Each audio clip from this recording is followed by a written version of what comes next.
আসসালামু আলাইকুম। আর রিসেন্ট সিরিজে আপনাকে স্বাগতম।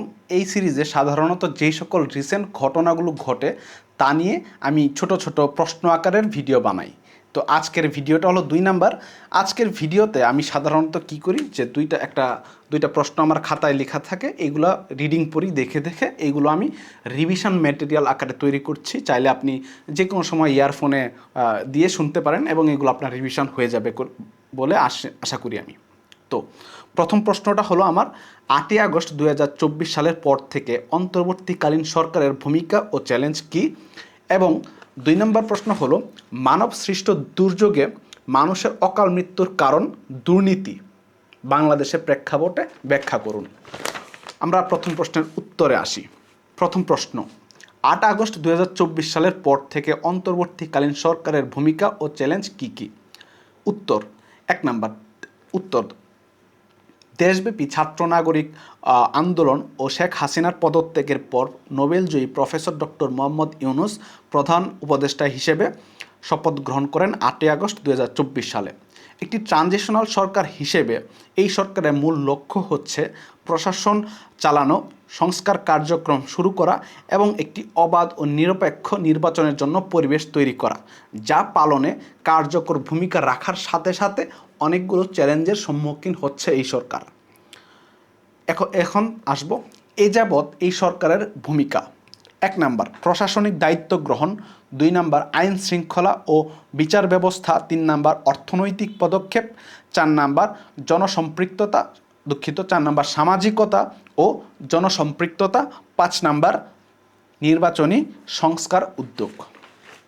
চ্যালেঞ্জসমূহ হলো এখন পর্যন্ত সাংবিধানিক বৈধতা, রাজনৈতিক আস্থা সংকট, আইন শৃঙ্খলা পরিস্থিতি, অর্থনৈতিক চাপ, মানবাধিকার ও গণমাধ্যম স্বাধীনতা, নির্বাচন আয়োজনে বিলম্ব। এখন আমরা উপসংহারে বলতে পারি, জাতির এই ক্রান্তিকালীন সময়ে এই অন্তর্বর্তীকালীন সরকারের দায়িত্ব হলো জনগণের আস্থা অর্জন, আস্থা পুনরুদ্ধার করা, প্রশাসন নিশ্চিত করা এবং অবাধ ও নিরপেক্ষ নির্বাচনের আয়োজন করা। তবে সাংবিধানিক বৈধতা, রাজনৈতিক আস্থার সংকট, অর্থনৈতিক সংকট এখন বড় চ্যালেঞ্জ, যা কাটিয়ে উঠে বাংলাদেশের গণতান্ত্রিক অগ্রযাত্রা সমুন্নত রাখবে।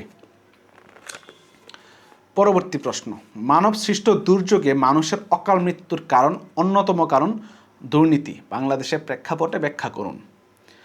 উত্তর, নানা রকম প্রাকৃতিক ও মানব সৃষ্ট দুর্যোগে মানুষের প্রাণহানি ঘটে। এসব দুর্যোগ নিজেই ক্ষতির কারণ, কিন্তু দুর্নীতি ও অনিয়ম থাকলে ক্ষয়ক্ষতির মাত্রা, ভয়াবহতা বহুগুণে বেড়ে যায়। যেমন আমরা যদি কিছু উদাহরণ দেখি, এই উদাহরণের পয়েন্ট হলো কিভাবে দুর্নীতি অকাল মৃত্যুর কারণ হয়। 1 নম্বর পয়েন্ট, নিরাপত্তা মানদণ্ডে অবহেলা থাকলে। 2 নম্বর, ভুল তথ্য ও সতর্কতার অভাব। 3 নম্বর, তত্ত্বাবধায়ন দুর্বলতা। 4 নম্বর, অর্থনৈতিক সংকট। 5 নম্বর, সহায়তা ও পুনর্বাসনে দুর্নীতি। আমরা যদি এক্সাম্পল দেখি, এর কিছু বাস্তব উদাহরণ দেখি। 1 নম্বর, রানা প্লাজা ধস। 2013 সালে 24শে এপ্রিল রানা প্লাজা ধসে প্রায় 1134 জন নিহত এবং অসংখ্য মানুষ আহত হয়। 2 নম্বর পয়েন্ট, দুর্যোগ ও পুনর্বাসন প্রকল্পে দুর্নীতি। 3 নম্বর পয়েন্ট, অগ্নিকাণ্ড দুর্ঘটনা। আপনারা চাইলে রিসেন্ট কিছু অগ্নি দুর্ঘটনার উদাহরণ দিতে পারেন। 4 নম্বর পয়েন্ট, ঘূর্ণিঝড় ও মৃত্যুহার। 1970 সালের ঘূর্ণিঝড়ে প্রায় 5 লক্ষ মানুষ মারা যায় এবং রিসেন্টলি 2007 সালে 4234 জন মৃত্যু হয়, 234 জনের। চ্যালেঞ্জ ও করণীয়। 1 নম্বর, স্বচ্ছতা ও জবাবদিহিতা নিশ্চিতকরণ। 2 নম্বর, পরিদর্শন ও মান নিয়ন্ত্রণে জোরদার। 3 নম্বর, প্রশাসনিক ও সচেতনতা বৃদ্ধি। 4 নম্বর, তথ্য প্রযুক্তির ব্যবহার। 5 নম্বর, দুর্নীতি দমন আইন কঠোর করা। তারপর আমরা উপসংহারে বলতে পারি, মানব সৃষ্ট দুর্যোগে একদিকে মানুষের